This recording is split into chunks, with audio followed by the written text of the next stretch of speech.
साथियों, आज एक अजीब सी बात हुई। अपशब्द बोले मोदी जी, नफरत के बोल मोदी जी के मुंह से निकले, जहरीली बातें मोदी जी के मुंह से निकले और नोटिस बेचारे नड्डा जी को मिलेगा।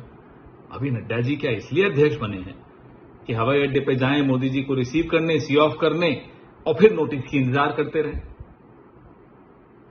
एक गाना था ना, अगले जन्म में मोहे बिटिया न कीजो, नया वर्जन आया है, अगले जन्म में मोहे नड्डा न कीजो।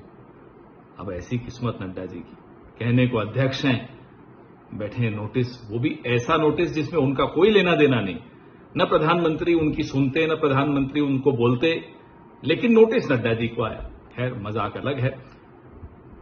जो बार बार हम लोग कहते हैं, भारतीय जनता पार्टी की जो नीयत है वो हम कहते ही नहीं है। भारतीय जनता पार्टी की नीयत स्पष्ट तौर पे निकल कर आ जाती है कि भैया संविधान बदलना है। संविधान क्यों बदलना है?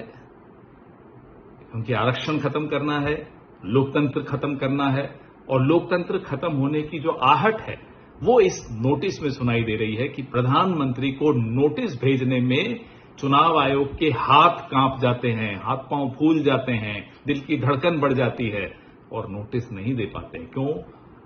क्या प्रधानमंत्री कानून और नियम से ऊपर हैं?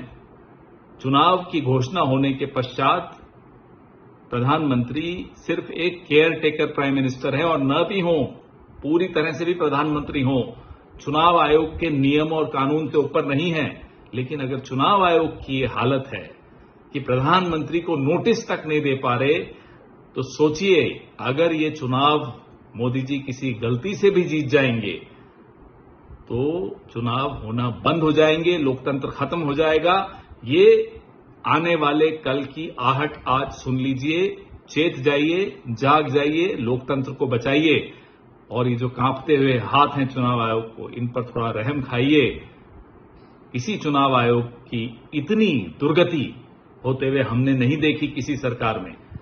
चुनाव आयोग को बचाइए, चुनाव को बचाइए, अपने वोट देने के हक को बचाइए, लोकतंत्र को बचाइए, संविधान को बचाइए और इस देश के संवैधानिक संस्थाओं को अब मुक्त कर दीजिए, पिंजरों से बाहर कर दीजिए, आजाद कर दीजिए।